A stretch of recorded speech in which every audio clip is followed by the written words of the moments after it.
Happy family બનવું જ જોઈએ. સાંભળી નથી છૂટા પડી જવાનું નથી. કાલે કહ્યું તું, આજે કહું છું, વી વોન્ટ રિઝલ્ટ.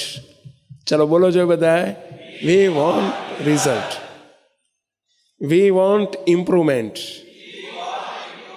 ઇમ્પ્રુવમેન્ટ એટલે સમજ્યા ને, સુધારો. ગુજરાતીમાં એવું જ થાય ને, સુધારો. આપણે સુધારો જોઈએ છીએ. 1 વર્ષનો આપણો પ્રોજેક્ટ બનાવીએ છીએ. 1 વર્ષની અંદર આપણામાં દરેકમાં પોતાનામાં પહેલાં આપણે વિચારવાનું કે મારે પરિવર્તન લાવવું છે, મારે ઇમ્પ્રુવમેન્ટ જોતું છે. ઘરના 4 સભ્યો છો, 4 નક્કી કરો. 2 સભ્યો છે, 2 નક્કી કરો.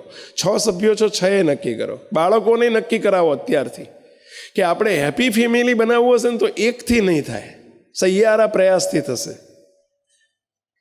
1ના પ્રયાસથી નહીં બને.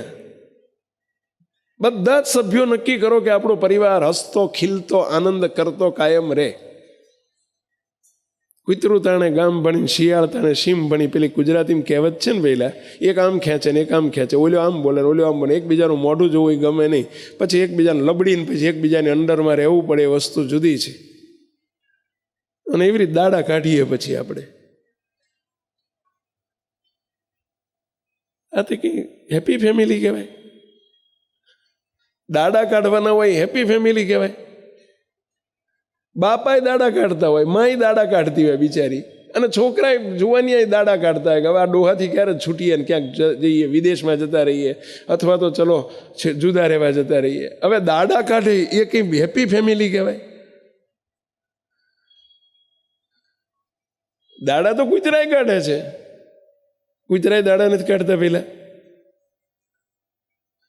દાડા કાઢે એ હેપી ફેમિલી નથી. આનંદ કિલોલ કરતા ખીલતા, આનંદ રમતા હસતા રમતા, એ હેત પ્રીતથી ઓતપ્રોત થઈને તમે જેવો પરિવાર સાથે ઓતપ્રોત નહીં થાવ તો ભગવાન સાથે ઓતપ્રોત કેવી રીતે થવાશે?